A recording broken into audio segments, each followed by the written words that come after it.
సినిమాలకు పైగా చేశారు కదా, ఆల్మోస్ట్ అన్ని south Indian languages, Telugu, Tamil, Malayalam, Kannada అన్నిట్లలో చేశారు.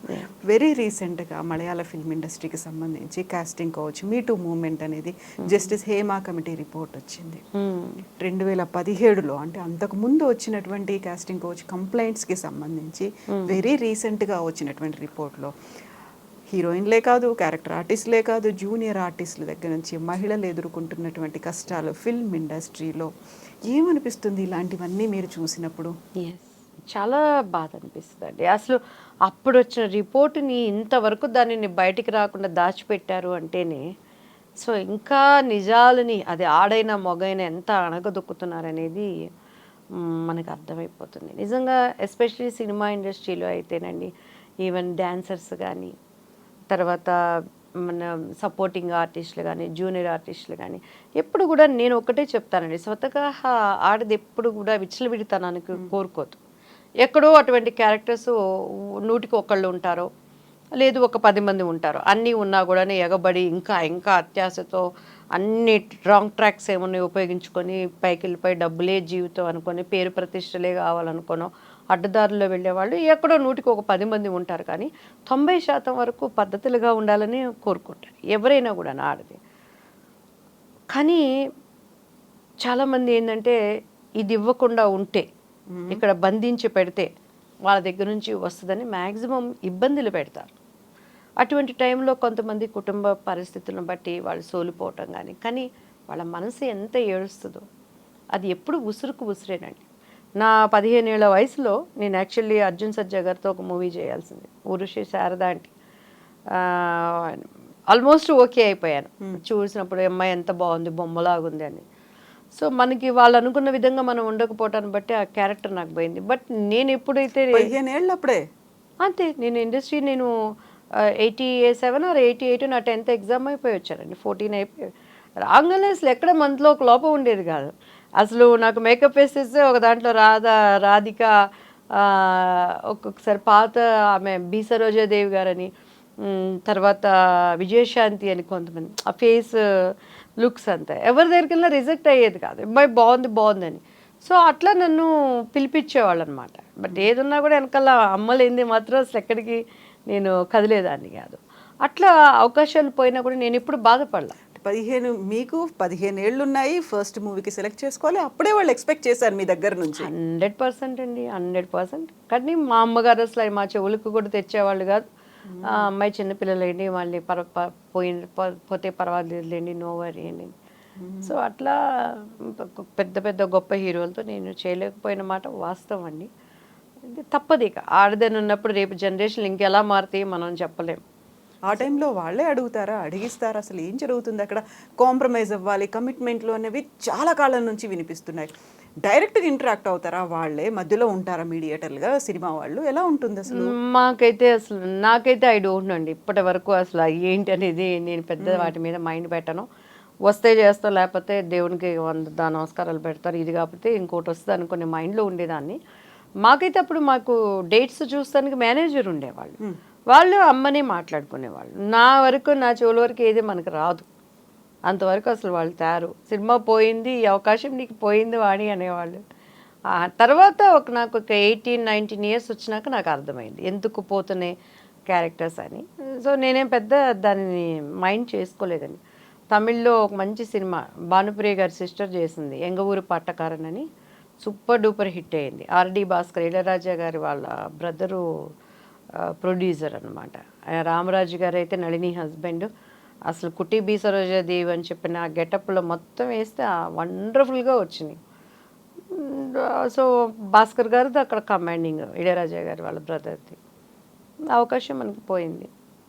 అర్థమైందా ఎందుకు పోయిందని? 100% అర్థం. ఏంటి అసలు ఏం రీజన్ అక్కడ? ఇంకేమి ఓపెన్గా చెప్పేది ఎందుకు పోయింది అంటే, వాళ్ళకి ఇష్టానికి మనం ఉండమని. లొంగిపోలేదు మీరు, ఒప్పుకోలేదు. సో మంచి సినిమా. తర్వాత మేము ఆ టీ నగర్లో వెళ్ళేటప్పుడు పెద్ద పెద్ద పోస్టర్లు చూసి ఈ సినిమా ఉంటే బాగుండేది కదా అని బాగుండేదా, ఓకే మనకి అమ్మ ఉంది, అన్నయ్య ఉన్నాడు, అక్క ఉంది, కావాల్సిందే టైం టు టైం వెళ్తుంది, మంచి ఎక్సర్సైజ్ డ్యాన్స్ అన్నీ. ఇది కాకపోతే ఇంకొకటి వస్తుంది అంటే నేను ఇష్టంగా రాలేదు సినిమాల్లోకి. నేను ఒక సావిత్రి అవ్వాలనో, నేను ఒక రాధ అవ్వాలనో, విజయశాంతి అవ్వాలనో నాకు అసలు లేదు, ఆలోచన నాకు లేదు. ఏదో శారదా గారు చూడగలి అమ్మాయి బాడీ ఫిజిక్ బాగుంది, ఆర్టిస్ట్ని చేయండి అన్నారు. నువ్వు హీరోయిన్ అవుతావంట అన్నారు. అన్నీ వాళ్ళే చేశారు కాబట్టి ఇప్పుడు నా ఇష్టంగా నేను చేస్తే బాధపడేదాన్నేమో. అసలు అవగాహన లేదు నాకు, సినిమాలంటే ఏంటో తెలియదు, ఈ పేరు ప్రఖ్యాతులు అంటే ఏదో. పోనీ ఈ సినిమాలు చేసినాకేమన్నా నేను ఏపీ వెళ్ళటం కానీ, అప్పట్లో ఆంధ్ర వెళ్ళటం కానీ, లేదా పబ్లిక్లోకి వెళ్ళటం కానీ తెలియదు. ఇంత క్రేజ్ ఇప్పుడంటే సోషల్ మీడియాలో క్రేజ్ అంటే తెలిసింది కాబట్టి ఎగబడుతున్నారు. అప్పుడు మాకేం తెలియదు. ఈ కుటుంబము నలుగురే, బయట ఎప్పుడు నేను పబ్బులకు పోయింది లేదు, ఫంక్షన్లకి బయటికి వెళ్ళింది లేదు. ఏదైనా 100 days ఫంక్షన్స్కి ఏదైనా ఉన్నా కూడా అమ్మ అన్నయ్యతో వెళ్ళటము, ఆ ఫంక్షన్ అయిపోయిన 5 నిమిషాలకి అందరూ దండం పెట్టడం, కారు ఎక్కడం, రావటం. సో ఇట్లా సిచ్యువేషన్లో ఏమైనా తెలుస్తుంది మనకి.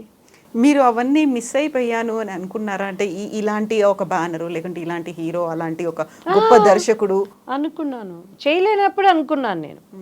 చేయలేనప్పుడు యాక్చువల్లీ అక్క మొగుడులో సుహాసిని గారి క్యారెక్టర్ ఏం చేయాల్సింది. అప్పారావు గారు ఫస్ట్ సుహాసిని క్యారెక్టర్ దివ్యవాణి అని చెప్పని అన్నారు. తర్వాత చూస్తే నలుగురు సిస్టర్లో నా క్యారెక్టర్ ఇట్లా. అప్పట్లో ఏం తెలిసేది, స్టోరీ చెప్పేవాళ్ళం, 10 సినిమాలు బిజీగా చేసుకునేవాళ్ళం. రాజశేఖర్ గారు పక్కన. తర్వాత కట్ చేస్తే సుహాసిని గారు, క్రాంతి కుమార్ గారిది. ఇదేంటండి అమ్మాయి అంటే, ఆ అమ్మాయి చిన్న ఫేస్గా ఉంది, చిన్న ఏజ్గా ఉంది, మళ్ళీ నెక్స్ట్ సినిమాలో చేస్తారు అని అడ్వాన్స్ అయిపోయి రేపు షూటింగ్ అన్నాక ఇవాళ తెలిసినప్పుడు ఏమనేవాళ్ళం. అప్పట్లో మీడియాలు లేవు, ఇంత అల్లరి లేదు, ప్రెస్లో ఏమైనా ఉందంటే ఫిలిం ఛాంబర్లోకి వెళ్ళి చేతులు కట్టుకొని నిలబడాలి, దోషులుగా వాళ్ళ ముందు ఉండాలి, బ్యాడ్ ప్రాపగండం చేసేవాళ్ళు. ఉండే అవకాశాలు కూడా పోతే ఏమోనని చెప్పని అమ్మ వాళ్ళకి ఒక ఇంటెన్షన్ ఉండేది. సో అట్లా చాలా వరకు అలానే లేడీ స్పెషల్ వాణి విశ్వనాథ్ క్యారెక్టర్ నేను చేయాల్సింది జంజాల గారిది. అక్కడ కొన్ని పెద్ద తలకాయలు నెట్వర్క్లు ఏం చేస్తాం, ఇన్సైడ్ అదే సినిమాకి సంబంధించి 100% నా వరకు అయితే అదేనండి. కానీ నాకు ఉన్న అదృష్టం ఏంటంటే నా వరకు ఆ ప్రాబ్లమ్స్ తెచ్చేవాళ్ళు కదా అమ్మ వాళ్ళు. టప బిజీగా ఈ సినిమా సినిమా చేసుకుని ఆల్రెడీ వచ్చే పేరు వచ్చేసింది పెళ్లి పుస్తకం ద్వారా, ఇంకో కొత్తగా వచ్చేదే ఉంది నాకు. ఇవన్నీ ఇలా అనుకున్నప్పుడు మీకు రావాల్సిన సినిమానో, మీరు హీరోయిన్గా చేయాల్సినటువంటి ఆ ప్రాజెక్టు మిస్ అయిపోయింది, ఇంకా వేరే వాళ్ళు చేశారనుకున్నప్పుడు, ఆ తర్వాత ఫిల్మ్ రిలీజ్ అయిపోయిన తర్వాత పేరు, విపరీతమైన పేరు, ఫేమ్ అనేది ఇవన్నీ వచ్చిన తర్వాత ఎప్పుడైనా వాళ్ళని కలిసినప్పుడు అలా మాట్లాడుకోవడంలో ఎప్పుడైనా తెలిసిందా? అంటే దివ్యవాణి చేయాల్సిన క్యారెక్టర్ మీరు చేశారు అనేది ఇంటరాక్షన్లో వచ్చిందా మీతో ఎవరైనా చెప్పారు? ఆమెని నేను ఇది మన చాలా గేమ్ షోస్లో చేసాము. ఒకసారి మేమిద్దరం ఫ్లైట్లో వస్తా చాలాసేపు మాట్లాడుకున్నాం. అప్పుడు మిస్టర్ పెళ్ళాం మీరు చేయాల్సింది నేను చేశానని వచ్చినప్పుడు బాపు గారు పెళ్లి పుస్తకం సినిమా అమ్మాయికి అప్పట్లో DVDలో డెక్కులు ఉన్నాయి, 100 సార్లు చూపించారట ఇలానే కావాలని. తర్వాత నేను రాధాగోపాలం చేశాను. రాధాగోపాలం స్నేహగా చెప్పింది, ஐயோ பாப்பு சார் அந்த படம் போட்டுட்டு காட்டிட்டே இருந்தாங்க, இப்படிதான் வேணும் இப்படிதான் வேணும் అని. కన్ను ఎல்லாம் ఎవ్వడో అழகா இருக்கு உங்களுது అని చెప్పని స్నేహ మాట్లాడింది. సో అట్లా పోయింది అన్నప్పుడు నాకైతే నేను పెద్దగా ఎప్పుడు బాధ అనిపించలేదండి నాకు.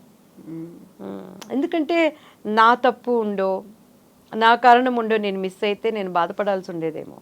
అది లేనప్పుడు ఎందుకో నాకు ఎప్పుడు అలానే ఆమె ఈవీవి సత్యనారాయణ గారు, తెనాలి ఆయన మన పద్మక గారి వాళ్ళ నాన్నగారు ప్రొడ్యూసర్, దానికి సుభాష్ గారు అడ్వాన్స్ కూడా ఇచ్చారు మాకు. ఆ సినిమా తర్వాత ఊహా గారు చేశారు.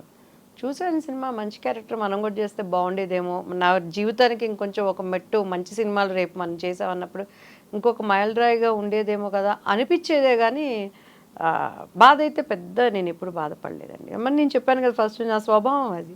ఇప్పుడు ఈ మలయాళ ఫిల్మ్ ఇండస్ట్రీకి సంబంధించి ఇంత వచ్చిన తర్వాత మెల్లిగా బెంగాల్ నుంచి ఒకరు, అక్కడ నుంచి ఒకరు, ఇక్కడ నుంచి ఒకరు మాట్లాడుతున్నారు. ఇప్పుడు అక్కడ ఉన్నటువంటి మాలాగా అక్కడ అమ్మ అసోసియేషన్ మెంబర్స్ అందరూ ఇంక్లూడింగ్ ప్రెసిడెంట్ మోహన్ లాల్ దాన్ని రిజైన్ చేశారు. ఒక ప్రొటెస్ట్ లాగా రిజైన్ చేశారు తప్ప నిజంగా ఒక సమస్య ఉంది, సంఘీభావం ప్రకటిద్దాం, ఎవరైతే బాధితులు ఉన్నారో, ఎవరైతే కంప్లైంట్లు చేశారో వాళ్ళకి సంఘీభావంగా ఎందుకు రాలేకపోతున్నారు అక్కడ ఉన్నటువంటి హీరోలు కావచ్చు, ఆ స్టార్డమ్ సూపర్ స్టార్ ఉన్న వాళ్ళు రాలేకపోతున్నారు అని అంటే అది మన అదృష్టం అనుకోవాలి, మన దౌర్భాగ్యం అనుకోవాలి, ఆడదానికి ఉన్న అదృష్టం అనుకోవాలి.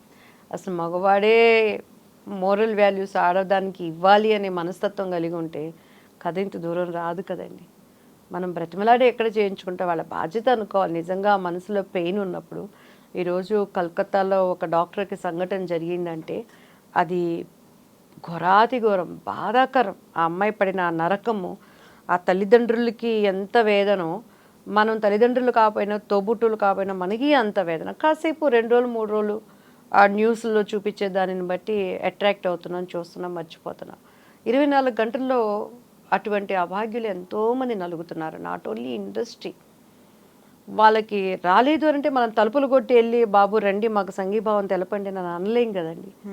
వాళ్ళుగా ముందుకు వచ్చినప్పుడు వాళ్ళ మర్యాదను నిలబెట్టుకున్న వాళ్ళు అవుతారు, ఆడదానిని గౌరవించిన వాళ్ళు అవుతారు, ఒక మోరల్ సపోర్టు ఇంకా మనకు దొరికి అటువంటి ప్రాబ్లమ్స్ ముందు రాకుండా ఉండటానికి చూసుకున్న వాళ్ళు అవుతాం. ఇక అది వాళ్ళ సంస్కారానికి వాళ్ళ విజ్ఞతకి మనం వదిలిపెట్టడమే. కానీ చేసే పోరాటం చేస్తూనే ఉండాలి.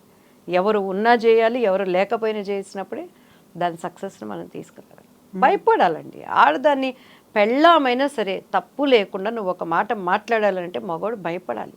అటువంటి చట్టాలు రావాలి, అటువంటి ఇమీడియట్ యాక్షన్స్ రావాలి. దుబాయ్లో ఈరోజు ఎందుకంటే ఆడదాన్ని ఒక మాట అనాలంటే భయపడతారు. సిన్సియర్గా ఉండే ఆడవాళ్ళని, రెండో కేటగిరీ ఆడవాళ్ళు కూడా మనం చూస్తున్నాం. ఎక్కడో వాళ్ళు చెప్తున్నాను కదా, 100కి ఒక 10 మంది అటువంటి వాళ్ళు ఉంటారు. ఇట్లాంటివి జరుగుతున్నప్పుడు రావాలి, డెఫినెట్గా మార్పు అనేది రావాలి. ప్రయత్నం చేస్తూనే ఉండాలి.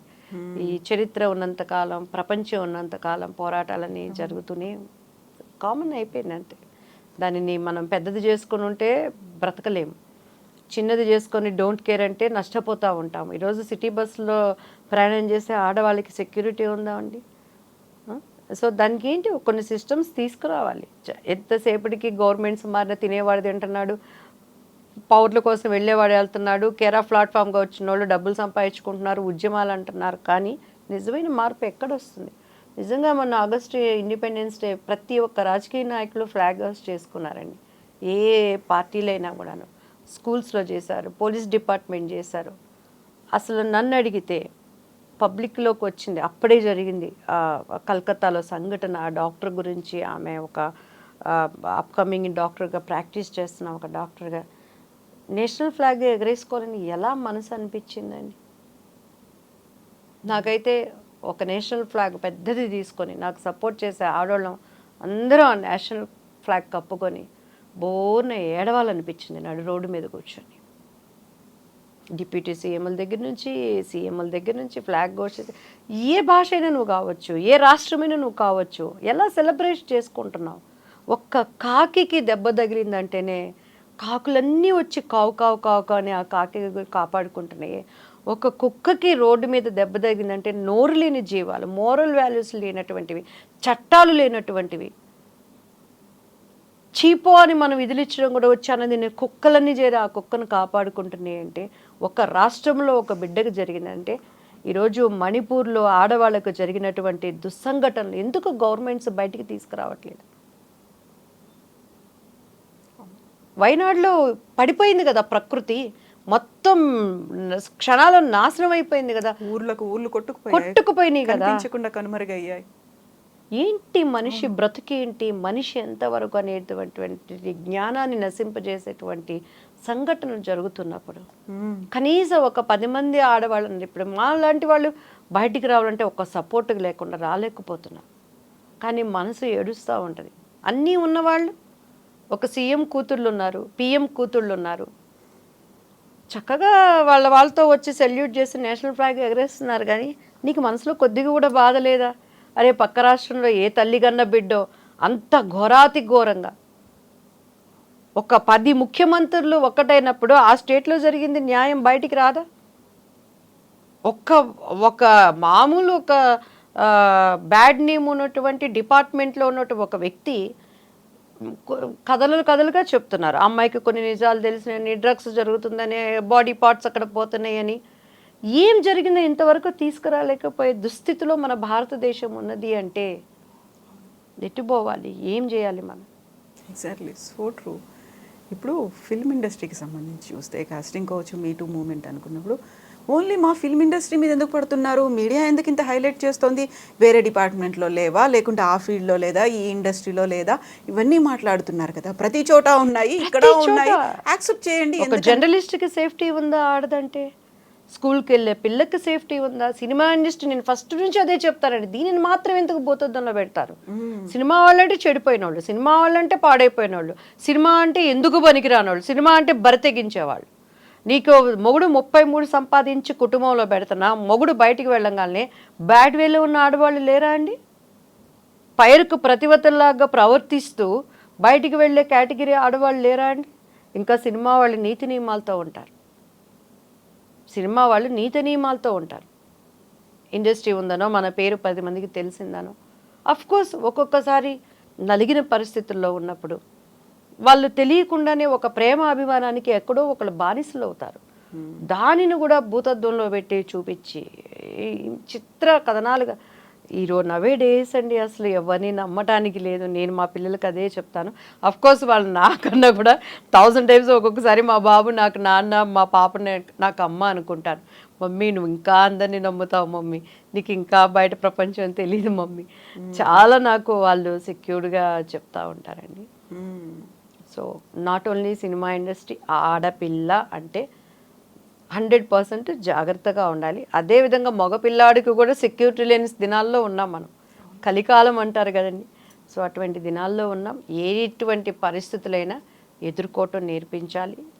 నీతి నియమాలకి, నిజాయితీకి ఉన్నటువంటి ప్రాముఖ్యత ఏంటనేది మన బిడ్డలకు నేర్పించాలి మనం. అండ్ వాటితో పాటు మనం అటువంటి కట్టుదిట్టాలు ఉన్నప్పుడు మనకి తెలియకుండానే మనకి పేరు ప్రతిష్టలు ఎట్లా వస్తాయి అనేది కూడా మన బిడ్డలకు మనం నేర్పించాలి.